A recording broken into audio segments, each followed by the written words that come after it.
네, 여러분 안녕하십니까? 본격 밀리터리 팟캐스트 밀떡 시작합니다. 반갑습니다. 고현준입니다. 안녕하세요. 국방정론 박찬준입니다. 안녕하세요. 놀러온 정명석 작가입니다. 네, 자 밀떡 많은 분들이 애청해주고 계신데 특히나 이제 우리 밀떡들은 최근에 이 국제뉴스면에 나오고 있는 이스라엘 그리고 이 팔레스타인 가자 지구에서의 하마스와의 이 무력 충돌. 이스라엘에서는 이제 전쟁이라는 표현을 쓰고 있고요.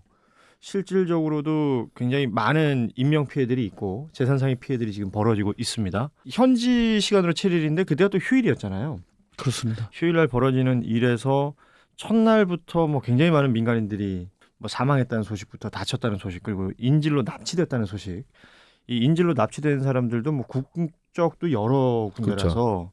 지금 뭐 이게 전 세계적으로 이쪽으로 이목이 쏠리고 있는데. 관련해서 밀떡들은 뭐 외교 정세라든지 그곳의 팔레스타인과 이스라엘 간의 오랜 역사적 갈등이라든지 이런 것들 모든 것들을 다 보고 계시겠습니다만 밀떡들은 또 거기에 쓰이는 뭐 무기 체계라든지 어떤 것들이 이렇게 벌어지고 있는지 또 시가전이 펼쳐지면 어떤 일이 벌어질지 또 뭐 패러글라이딩을 타고 넘어왔다 그러잖아요. 그렇습니다. 뭐 이런 얘기들 그리고 또 아이언돔은 작동을 한 거야 만 거야. 모사드는 그렇게 능력이 없는 거야. 뭐 다양한 이슈들이 지금 여기서 이야기가 가능할 것 같아요. 그래서 오늘 그 이야기를 조금 더 깊이 한번 나눠보도록 하겠습니다. 지금까지 외신 보도돼서 나오는 것들 보면서 좀 어떻게 보셨습니까? 일단 이스라엘의 그 무적 신화라고 부르잖아요. 이게 상당 부분 깨져나갔다. 특히 모사드와 CIA는 뭐 그렇다 치더라도 모사드가 아무것도 못했어요. 정보 캐치 못하고 지금 나온 얘기로는 이집트 쪽에서 정보를 건네줬지만 그냥 무시했다라는 정황이 하나 포착이 돼 있고요. 또 하나 그 팔레스타인 가자 지구의 그 장벽에 이제 이스라엘군이 그 높다라는 콘크리트 벽, 그 다음에 무인 총탑 이런 걸로 해서 완벽하게 막고 있다라는 식의 선전이 계속 이어지고 있었는데 영상을 보니까 드론으로 그 소위탄 같은 걸 떨어뜨려서 무인 총탑을 무력화시키고 그 다음에 불도저 같은 걸로 밀어버리고 그 다음에 훈련 영상 같은 걸 본 적이 있는데 유튜브에서 그 폭약통 같은 걸 가지고 이제 철조망을 이렇게 날려버리고 거기에다가 발판을 깔아서 오토바이가 넘어갈 수 있게 그다음에 말씀하신 대로 동력 글라이딩 그다음에 낙하산도 사용한 것 같고 이런 식으로 곳곳에서 타격을 주면서 일각에서는 이거 제5차 중동전 아니냐라는 표현까지 좀 나오고 있고 또 안타까운 게 영상 뭐 블랙박스 영상도 있고 CCTV 영상도 있지만 주로 죽고 다친 게 이제 민간인들 뭐 연령이나 성별을 가릴 거 없이 이 부분이 이제 좀 가장 마음에 걸리더라고요. 어떻게 보고 계세요? 우선 이스라엘 정부 측에서 전쟁이라는 표현을 썼잖아요. 예. 그 부분은 이스라엘 입장에서는 전쟁으로 볼 수밖에 없을 것 같아요. 그것의 가장 큰 이유가 민간인 포함해서 민간이 더 많이 사망을 했잖아요. 지금 현재는 뭐 엄청나게 사망자가 늘었지만은 3일 동안만 보더라도 4차 중동전 마지막 그 중동전이 4차 중동전이었지 않습니까? 그 4차 중동전에서 있었던 사망자와 비슷한 규모가 발생을 했으니까 이스라엘 입장에서는 이걸 전쟁이라고 보고 선포를 할 수밖에 없는데 그럼에도 불구하고 몇 가지 의문점들도 있으면서 동시에 그 사태를 통해서 우리가 바라보는 시각, 밀리 매니아뿐만 아니라 일반인 분들도 이런 것들은 조금 더 유념해서 봐야 될 것 같은 게 보이더라고요. 우선 만약에 우리였으면 어땠을까 하는 그런 부분이 있어요. 그런 측면에서 보자면 우선 뭐 모사드 같은 경우는 세계에서 거의 손꼽을 만한 수준의 정보기관이고 지금까지 정보와 첩보 능력이 뛰어난 기관이다라고 보아왔는데 왜 이렇게 무너지느냐고 하면서 여러 설왕설래들이 많은데 이 부분은 사실 나중에 밝혀져야겠죠. 뭐 정확한 것은 그렇지만 여기에서 제가 느낄 수 있는 것은 역시 아무리 뛰어난 정보력을 갖고 있는 기관이라 할지라도 그 한 국가의 그 정보를 받는 어떻게 보면 엘리트 집단들이 정치에 매몰돼 있거나 어떤 기본적인 아주 최우선의 목적을 등한시했다면 이런 정보들은 가치가 없는 정보로 쓰레기통으로 가지 않나. 저는 그 부분이었을 것 같은 게 크게 생각이 듭니다. 네, 이스라엘의 어떤 정치 환경, 뭐 최근에 이제 네타냐후가 다시 재집권을 하면서 뭐 극우 성향의 어떤 그 지지 세력들 기반의 정치를 한다. 그리고 이제 뭐 사법 북부까지 무력화시키는 이런 내용들까지 우리가 봐왔는데 그 과정 속에서 기존의 이스라엘이 가지고 있었던 군사력이랄까요? 이게 돈으로 환산하는 군사력은 뭐 전 세계적인 이스라엘 아니겠습니까? 그런 부분들이 그러니까 제대로 작동하지 못했던 거 아니냐라는 얘기들도 지금 나오고 있고 이게 초창기에 말이죠. 이 양측이 무력으로 부딪혔다. 사상자가 뭐 수십 명, 수백 명이 났다라는 보도가 나오면서 초창기에 제일 먼저 거론됐던 게 아이언돔이었어요. 그렇죠. 그러니까 이 아이언돔 얘기를 우리도 이 시간에 많이 했습니다만 이스라엘이 구축해놓은 이 아이언돔 이 방어 체계는 굉장한 것일 텐데 이게 뚫린 것이냐? 뭐 근데 뚫렸다라는 보도들도 있었는데 결국 그 보도들은 정확한 보도는 아니었던 거예요. 맞습니다. 따지자면. 네. 그 아이언돔 같은 경우는 방패라고 할 수 있고 창이 팔레스타인 하마스가 사용했던 까삼 로켓이라고 부르거든요. 가성비에선 비교가 안 되죠. 그러니까 뭐 몇십만 원이면 하나 몇십만 원이면 하나 쏠 수 네. 있고 또 겉에다가 호일 같은 거 발라놓고 아니면 무유도 박격포탄 비슷한 거 쏘면은 이거는 이게 제대로 유도가 되는 미사일인지 그냥 날아간 로켓인지 구분할 수 없으니까 그냥 그 비싼 미사일 쏴야 되거든요. 이게 우리가 저 아이언맨 1편에 보면 그 존 스타크가 어디 잡혀 들어가서 네. 그 주변에 어떤 무기 환경 같은 것들이 있잖아요. 뭐 그러니까 정상적으로 봤을 때 모습도 미사일 같지도 않고 말씀하신 것처럼 재료를 쓰는 그렇죠. 것들도 뭐 현자에서 구할 수 있는 것들로 네. 만드는 그 정도 수준의 미사일인데 이걸 아이언돔이 못 막았다고? 이런 생각을 하게 되잖아요, 사람들이. 그러니까 못 막았다기보다는 몇 년 동안 하마스에서 계속 로켓을 쏘면서 이거를 예를 들어 1시간에 10발을 쏘면 얘들이 몇 발을 격추시킬 수 있을까 이런 데이터들을 몇 년 동안 계속 축적시킨 것 같아요. 이번에도 아이언돔이 못 막았다기보다는 아이언돔이 감당할 수 있는 수준 이상의 로켓이 짧은 순간에 날아갔던 거죠. 그리고 진짜 인상적인 그 영상을 본 적이 있는데 위로는 이 까삼 로켓이 날아가고 아이언돔이 막 격추하고 있는데 그 밑으로 그 동력 동력 패러글라이더들이 글라이딩이 이렇게 낮게 넘어가죠. 날아가고 네. 있었어요. 이거는 레이더로 감지 못했고 아하. 그다음에 다 정신이 없었으니까 이제 침투하는 거를 막지 못했던 거죠. 그러니까 이 로켓을 계속 쏘면서 데이터를 얻은 거죠. 이쪽으로 쏘면은 언제 격추되고 이쪽으로 쏘면 어디까지 날아갈 수 있고 요걸 가지고 기술적으로 1시간에 지금 2,000발인가를 쏴버렸어요. 뭐 아이언돔이 5,000발까지 쐈다는 네. 얘기가 있으니까. 아이언돔이 감당할 수 있는 수준이 아니죠. 네. 아이언돔 입장에서 보면은 사실 언론에서 너무 아이언돔 예. 했지만 예. 우리가 수년 전부터 이 아이언돔도 우리 입장에서도 도입을 해야 되는 무기체계 아니냐 해가지고 많은 검토를 했었잖아요. 그때 밀떡에서도 이야기 드렸습니다마는 대한민국에서는 채용을 안 했어요. 예. 그 이유 중에 하나가 아이언돔의 한계를 우리 군은 알았기 때문에 그런 거죠.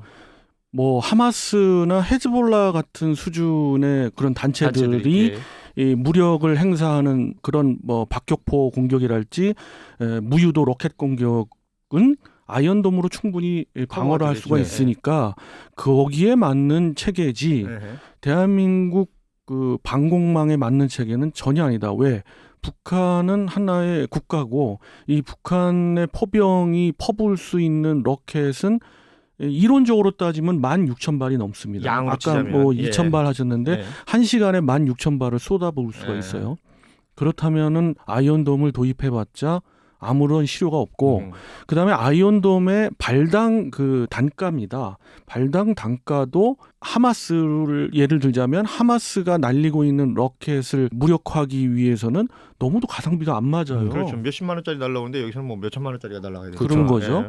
그러니까 이 부분에서 아이언돔은 그것과 유사한 방공 체계를 만들되 우리 체계는 안 맞다. 그렇게 해서 결론이 벌써 난 무기 체계입니다. 그렇기 때문에 하마스도 알고 있는 거죠. 그런데 이 하마스는 목적이 있었던 거예요. 물론 기습 공격을 했던 시기도 그 안시기를 노린 거 아닙니까? 여러 가지 측면에서 자기들의 목표가 있었던 거예요. 그리고 이 아이언돔을 무력화시키면서 어느 정도 피해를 준 것은 방법은 하나다. 자기들이 갖고 있는 보유해서 한 발에 날릴 수 있는 1시간 동안 퍼부을 수 있는 모든 걸 한번 퍼부으면 예. 아이언돔이 무력화된다 해서 이번에 결과적으로 방공망이 뚫린 건 맞습니다. 네. 그렇지만 이제 그걸 가지고 일부 언론에서는 아이언돔이 무력화되면 지금 대한민국에서 개발하고 있는 LAMD, 그렇습니다. LIG 넥슨에서 개발하고 있고 우리 곧 있을 에어쇼에서도 아마 전시가 되겠죠. 이것들이 무용지물이다라는 성급한 판단 내지는 잘못된 판단을 내리더라고요. 이게 언론들이 호들갑 떨었던 부분이 분명히 있어요. 여러 가지가 있더라고요. 예, 특히 아이언돔 이게 초창기에 민간인들의 희생자가 많다. 아이언돔이 뚫려가지고 희생자가 많아졌다라고 얘기하지만 이게 사실관계를 완전히 호도한 겁니다. 그렇습니다. 맞습니다. 전혀 아니죠. 가자지구 남쪽에 있는 이스라엘 지역에서 그 축제가 있었고 네, 레임 음악 축제였죠. 네. 그 축제 지역에서 많은 분들이 이제 피해를 돌아가셨죠. 입고 네. 뭐 260명 그때 당시에 확인이 됐었고 계속해서 그 주변으로도 뭐 납치된 사람들도 그렇고 피해가 생기는데 여기는 실제 팔레스타인 하마스의 병력이 들어간 거잖아요. 그렇습니다. 그러니까 아이언돔으로 위로 보냈던 미사일에 의한 어떤 인명 피해보다는 실질적인 대면한 상태에서 뭐 일종의 학살이 자행됐던 것이 아니냐라고 보는 게 지금 적절할 것인데 언론은 그런 부분들까지 들여다보기도 전에 아이언돔 뚫렸다 이 얘기를 막 쏟아냈단 말이에요.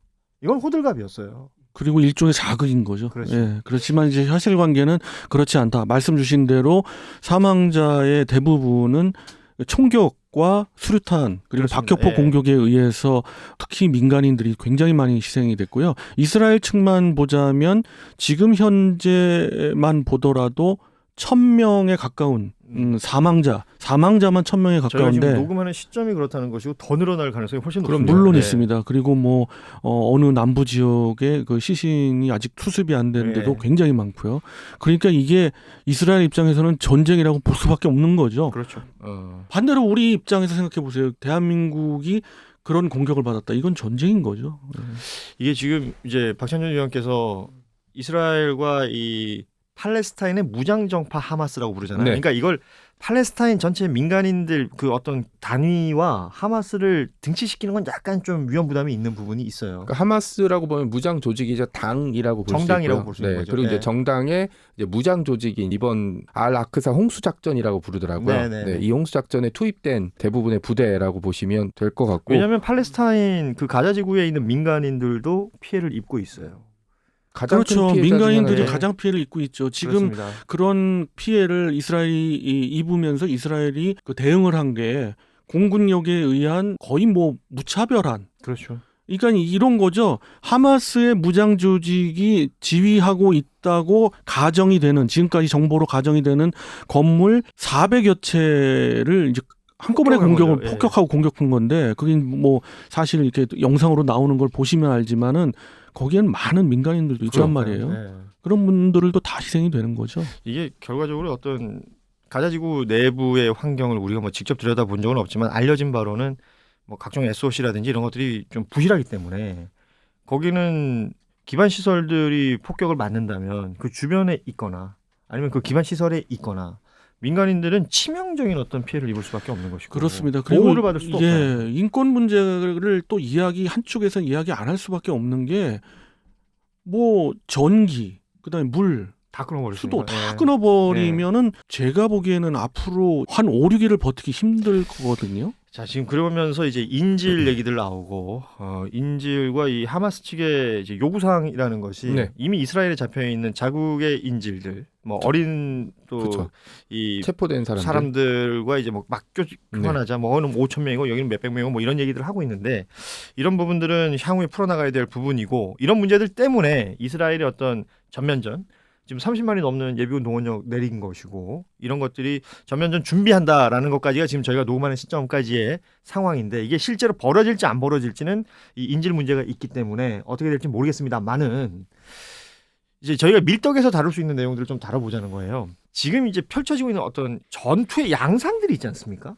이게 흔히 말해서 현대전에서 생각하기는 좀 어려운 양상들 아닌가요? 그렇죠. 왜냐하면 하마스는 아무래도 국가의 군대라기보다는 이제 무장 정파에 가깝기 때문에 공군력이라든지 아니면 거기에 버금가는 공중 전력 뭐 이런 것들이 없고 계속 게릴라전 뭐 이런 식으로 대응해 왔기 때문에 아마 가자 시티에 진입을 하더라도 비슷한 형상이 벌어지지 않을까. 아니, 우리가 전쟁이라고 하면 그래도 아주 그냥 그래도 이제 좀 상식적으로 생각하자면 군과 군 간의 어떤 충돌이거나 이런 건데 하마스는 지금 군을 상대로 하는 것처럼 보이지가 않잖아요. 그렇죠. 그렇습니다마는 알카삼 여단이라고 합니다. 있죠. 예. 그 하마스라고 하는 것이 꼭 그 무장 조직과 단체라고 보기는 어려워요. 정치 단체일 그렇죠. 수도 있고요. 네. 여러 가지 그러니까 를 정당이죠. 포함하는 예. 거예요. 그 중에 이제 하마스의 무장 조직은 알카삼 여단이라고 정식 여단 편제로 돼 있고요. 예. 군복도 있고 총 뭐 개인화기도 다 소지하고 이 각종 중화기까지 다 있습니다. 네.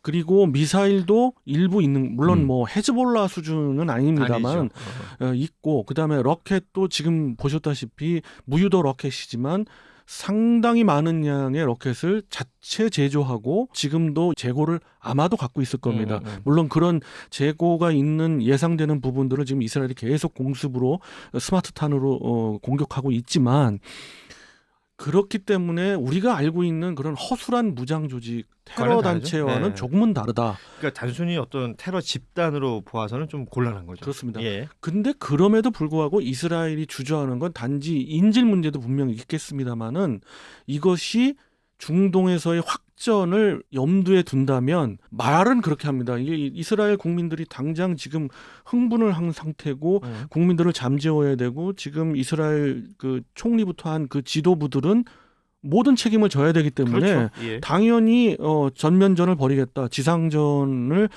준비하고 있다. 실제 남부 사령부 예하에 401 기갑 여단이라고 있습니다. 책임지고 있는 기갑 여단의 모든 메르카바 4 전차대들이 다 이제 집결을 해서 네네. 공격 준비는 다 마쳤어요. 그렇지만 그것을 약간 주저하고 있는 두 가지 이유가 있습니다. 하나는 확전입니다. 그렇죠. 예. 그 다음에 기타 세력들, 특히 러시아와 미국에서의 입장, 또 이란의 입장들을 들어봐야 되는 거거든요. 미국에서 포드 항모 전단, 네, 그렇죠. 뭐 포드 항공모함 하면은 지금 10개의 항공모함, 10척의 항공모함 중에서 가장 최신의 항공모함이잖아요. 예.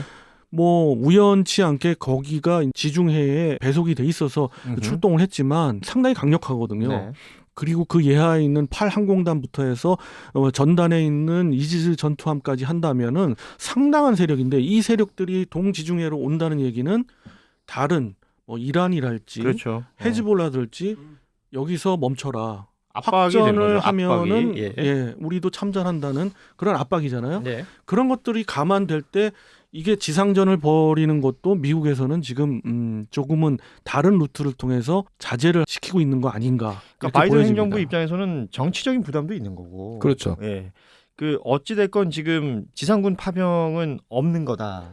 또 내부로 진입하면 몇 년 전에도 그랬는데 이스라엘이 가지고 있는 뭐 공군력이라든지 전차 전력을 제대로 사용을 못해서 예. 인명 피해가 대량으로 발생할 가능성을 배제할 수 없거든요. 이렇게 되면 4차 중동전 때도 마지막에 결국 이스라엘이 반격에 성공했다고 하지만 총리와 참모총장은 결국 사임하고 교체당했거든요. 그렇죠. 그러니까 이런 정치적인 후폭풍까지 감안 지금도 부담이 되는데 만약에 가자지구로 지상군이 진입했다가 또 인명 피해가 100단위로 나게 되면 이건 진짜 그 현 정권에게 어마어마한 부담이 될 수밖에 없죠. 그 확전을 얘기 드렸습니다. 또 하나의 주저하고 있는 가장 큰 이유 중에 하나는 바로 이스라엘 지상군의 상당한 피해입니다. 예. 메르카바 4 전차가 굉장히 보병과 합동으로 운영되기에 특화된 전차고 4세대 전차로서 이스라엘이 자랑하는 전차지만 이 전차의 가장 큰 약점은 너무 크기도 크지만 시가전에 완벽하게 특화되어 있는 전차가 그렇죠. 아닙니다. 거의 뭐 뒤에서 때리는 정도 말고는 크게 쓸 수 있는 부분이 없잖아요. 그렇죠. 실제 가자지구로 들어갈 수가 없는 거 아니에요? 제가 또 놀라웠던 사실 중에 하나는 영상 중에 메르카바 전차가 파괴돼서 예, 것이 예, 보이잖아요. 예.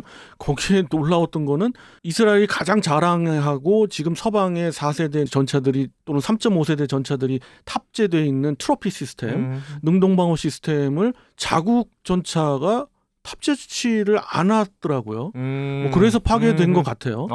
물론 이제 지금 401 기갑 여단을 비롯한 3개 기갑 여단들은 전부 탑재를 했겠습니다만은 어찌됐든 시가전에서 전차와 보병의 피해는 클 거다.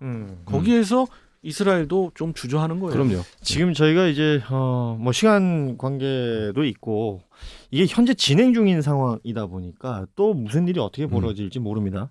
자, 이스라엘 팔레스타인 이 하마스 간의 이 무력 분쟁, 자, 이스라엘에서는 전쟁이라고 말하고 있는 이 상황이 어떻게 진행이 되고 또 어떤 상황들이 번져나갈지 모르겠습니다. 그리고 해석을 하거나 분석을 하는 영역도 이게 무슨 정치적인 부분, 외교적인 부분, 그 외에 여러 가지 그 주변국들 간의 또 이야기들이 있는 거기 때문에 이런 것들 다 포함이 되어 있겠습니다만 적어도 이제 밀떡에서는 밀리터리 덕후들이 관심 가질 만한 부분들에 대해서 저희가 또 눈에 보이는 게 있거나 또 보도를 통해서 나오는 것들이 있으면 또 시간을 만들어서 이 이야기를 한번 가져볼까 합니다. 오늘은 이쯤에서 마무리를 하고요. 다음 시간에 또 저희가 관련된 이야기 나눌 수 있도록 하겠습니다. 오늘은 여기서 인사드리죠. 여러분 고맙습니다. 안녕. 안녕히 안녕히 계세요. 계세요.